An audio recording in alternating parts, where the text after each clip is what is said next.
তো hello guys, আশা করি সবাই ভালো আছেন। আমি খুব ভালো আছি। অনেকদিন পর নতুন একটা ভিডিও নিয়ে চলে আসলাম। তো আজকে ভিডিওটা হতে যাচ্ছে ক্রিস্টিয়ানো রোনালদোর হিস্টোরি নিয়ে।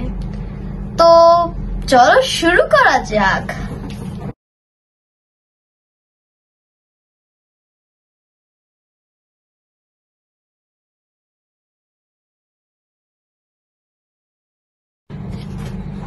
তো আমরা প্রথমে কথা বলবো ক্রিস্টিয়ানো রোনালদো জন্ম ও শৈশব নিয়ে। ক্রিস্টিয়ানো রোনালদো দস স্যান্টোস এভিডো জন্মগ্রহণ করেন 1985 সালের 5 ফেব্রুয়ারিতে। তিনি পর্তুগালের ছোট্ট একটা দ্বীপ মেডিরাতে জন্মগ্রহণ করেন। তার বাবা মা ছিল অত্যন্ত গরিব। তার বাবা ছিল মাঠের কর্মচারী এবং তার মা ছিল রান্নার। রোনালদো শৈশব থেকেই ফুটবলকে ভালোবাসতেন। রোনালদো পড়াশোনা থেকে ফুটবলকে বেশি ভালোবাসতেন। এবার আমরা চলে যাব দ্বিতীয় অধ্যায়, ছোটবেলার সংগ্রাম। 11 বছর বয়সে রোনালদো চলে যান লিসবনের স্পোর্টিং সিপি ফুটবল একাডেমিতে। কিন্তু ওখানে থাকা সহজ ছিল না। বাবা মা থেকে দূরে থাকতে হয়েছে। অনেক সময় ক্ষুধার্ত থেকেছেন রোনালদো।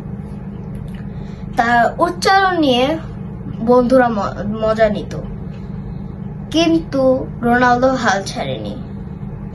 নিয়মিত কঠোর পরিশ্রম করে গেছে। এবার আমরা তৃতীয় অধ্যায়, প্রথম সাফল্য। 2002 সালে মাত্র 17 বয়সী রোনালদো তার প্রথম পেশাদার ম্যাচ খেলেন। তার গতি, ড্রিবলিং এবং গোল করার ক্ষমতা দেখে সবাই অবাক হয়ে যান। এবং 2003 সালে ম্যানচেস্টার ইউনাইটেডের কোচ স্যার অ্যালেক্স ফার্গুসন তার খেলা দেখে মুগ্ধ হন এবং তাকে দলে আনেন। সেখান থেকে শুরু হয় এক কিংবদন্তির পথ চলা। এবার যাব চতুর্থ অধ্যায়, ম্যানচেস্টার ইউনাইটেড যুগ। ম্যানচেস্টার ইউনাইটেডে রোনালদো বিশ্বজুড়ে জনপ্রিয় হয়ে যান।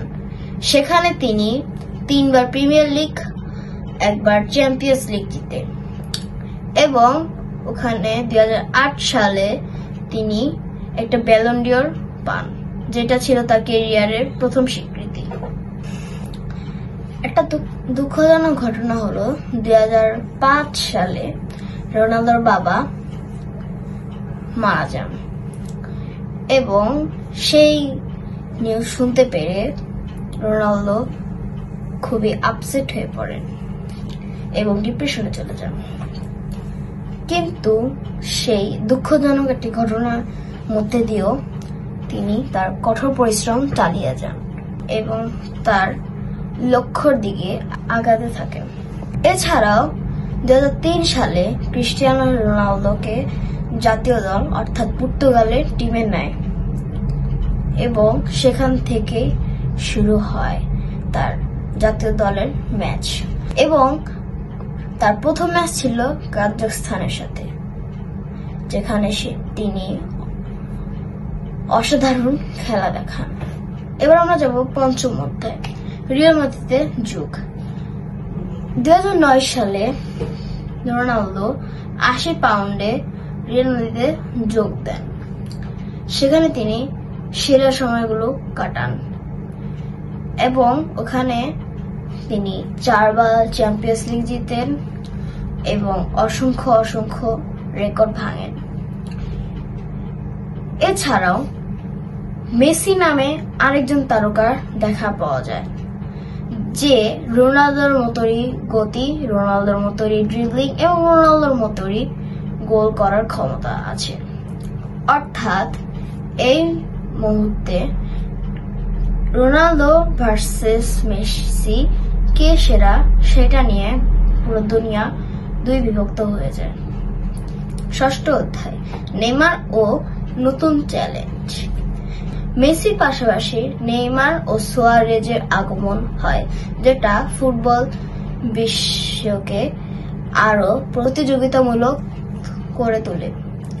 এমএসএন অর্থাৎ মেসি মেসি, সুয়ারেজ, নেইমার। এবং রোনালদোর নেতৃত্বে আছে বিবিসি, অর্থাৎ বেনজেমা, বেলে এবং ক্রিস্টিয়ানো রোনালদো। এভাবেই এই লড়াই ফুটবল ইতিহাসে অন্যতম সেরা প্রতিদ্বন্দ্বিতা তৈরি করে। সপ্তম অধ্যায়, জুভেন্টাস এবং ম্যানচেস্টার ইউনাইটেডে ফেরা। 2018 সালে রোনালদো জুভেন্টাসে যান এবং অসংখ্য গোল এবং অসংখ্য লিগ শিরোপা জিতেন। এরপর 2021 সালে তিনি আবার ম্যানচেস্টার ইউনাইটেডে ফেরেন, কিন্তু আগের মতো সাফল্য পাননি। এবার আমরা যাব অষ্টম অধ্যায়, আল নাসর ও সাম্প্রতিক গল্প। 2022 সালে তিনি সৌদি আরবের একটি ক্লাব আল নাসরে যোগ দেন। অনেকেই ভেবেছিল যে তার ক্যারিয়ার হয়তো শেষের পথেই, কিন্তু এখনো রোনালদো অসাধারণ গোল করে যাচ্ছেন এবং প্রমাণ করছেন যে বয়স শুধুমাত্র একটি সংখ্যা। আমরা যাব নবম অধ্যায়, জাতীয় দলে সাফল্য। পর্তুগালের হয়ে 2019 সালে ইউরো জিতেন এবং 2019 ও 2025 এই 2 সালটাতেই তিনি ইউএফা ন্যাশনাল লিগ জিতেন এবং তিনি আন্তর্জাতিক ফুটবলের সর্বোচ্চ গোলদাতা।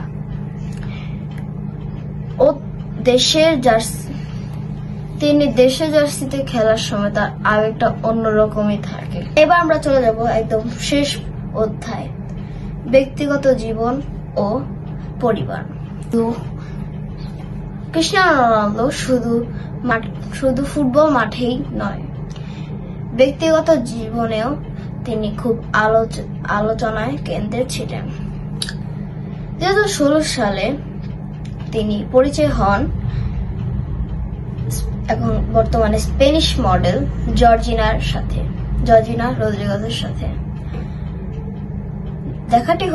প্রথম দেখা হয়েছিল মাদ্রিদ শহরের একটি গুচি দোকানে, যেখানে জর্জিনা কাজ করতেন।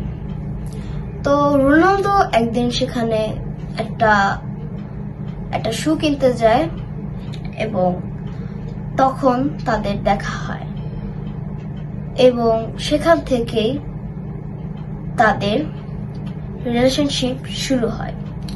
জর্জিনার সাথে রোনালদো খুবই ঘনিষ্ঠ এবং এখন তারা খুব সুখী একটি পরিবার গড়ে তুলেছেন। জর্জিনার বড় ছেলে ক্রিস্টিয়ানো রোনালদো জুনিয়র এবং তার অন্যান্য সন্তানদের সাথেও জর্জিনা আছেন সবসময়। তো এবার কিছু আউটরো দেওয়া যাক। 48 বছর বয়সেও ক্রিস্টিয়ানো রোনালদো বিশ্বের অন্যতম সেরা খেলোয়াড়। তিনি আমাদের শিখিয়েছেন, যদি কঠোর পরিশ্রম ও বিশ্বাস থাকে তবে স্বপ্ন একদিন সত্যিই হবে। তাই বলা যায় ক্রিস্টিয়ানো রোনালদো শুধু একটি খেলোয়াড় নয়, তিনি একটি কোটি কোটি মানুষের অনুপ্রেরণা। তো এখন আমি যেটা বলবো যে রোনালদো আজ এত ভালো প্লেয়ার, তো একদিন না একদিন তাদেরকে খেলা শেষ করে দিতে হবে, রিটায়ারমেন্ট নিতে হবে। কিন্তু যতদিন আছে ততদিন তাদেরকে সম্মান করতে শিখো। এখনো যারা তাদেরকে অপমান করো তারা কখনো ফুটবলার হতে পারবে না। প্লেয়াররা সবাই ফ্রেন্ড, তাদেরকে ছাড়া খেলা চলতো না। তো তাদেরকে সম্মান করতে শিখো এবং মিলেমিশে থাকো। তোমাদের কাছ থেকে এটাই আশা করি। ধন্যবাদ।